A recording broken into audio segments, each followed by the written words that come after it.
meron tayong client right now coming here. Natalie nga pala. Paano ba nang ganito? Wala, hindi. Ako mag-deliver. Provider ako. I'm the man. Wow. Anything if you want. Ikaw, okay na.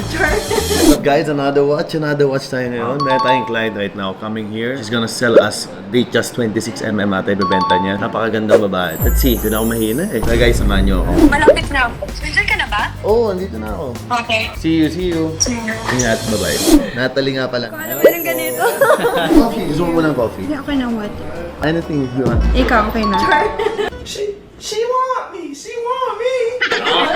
Ako lang pala, okay na. So you're planning to sell this watch, which is, boom, walang laman. Wait, nakakalimutan ko. Baksa dala ko yung item, hindi ko nadala. Wait lang, pwede ko naman balikan. Wait lang. Gusto mo paano kita? Hatid kita doon. Meron ba? Hatid kita sa car.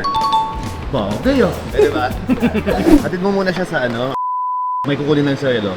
Sige boss. Thank you. Hindi mo kaya mawala. Kinikilig ka? Welcome back.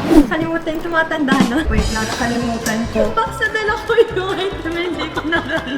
Masyado ka atang na-excite na makita ako. Ano bang usually yung ginagawa? Wala lang, business na ba? Please wala na ka before, pero now, rentals. Puro mga properties. May boyfriend ka na ba? Ikaw ba? Ang saya ko Joke lang. Ba't mo pala ibebenta yan? Fun lang. Need mo na ng fun for the travel. Mga ganun. Gets kita? Mahilig ka kasi mag-travel eh, no? Dito ba na ko ulit? Dubai. Dubai naman.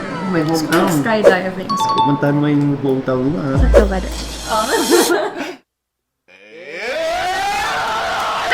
Meet the family agad? Kumain ka na ba? Kain ko, hindi na ako makain.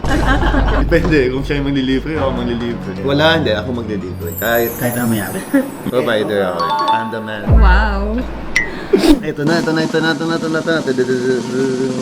Oh, anniversary dial na 36mm, big diamonds, no tone, all steel, fluted jubilee. No papers talaga siya, certificates lang. Nabili siya doon.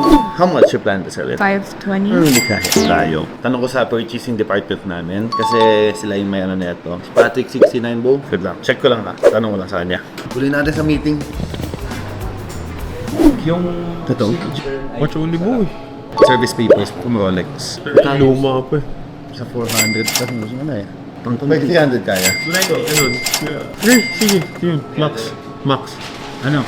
Baba pa din. Mababa sa offering mo. Kasi ang selling kasi namin dito nasa around 400 plus. Ang mga offer dito sa around mga 300. Sure na ba? 320 ka na. Hindi kaya. Promise. So yung idea ko mga 480. The problem is, it has no papers. Pwede yun ganong prices is complete siya. If ever na kukunin ko to, hindi ko pa siya mababayad ngayon. Dadalhin ko sa service center namin. May 7-step authentication kami. Tapos by then, babang transfer na lang sa'yo. Okay na yan? Okay na yun.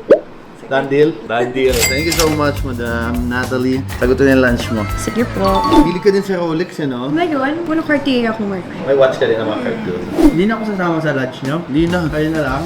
Intimate yun. Kain na tayo? Lunch mo na kami Kaya na nga guys, done deal tayo kanina kay Madam Natalie. Medyo kinilig ako din Usap kayo eh. Kumain kayo, no? Quick lunch, catch up. Kasi matagal na kami magkaibigan naman nun.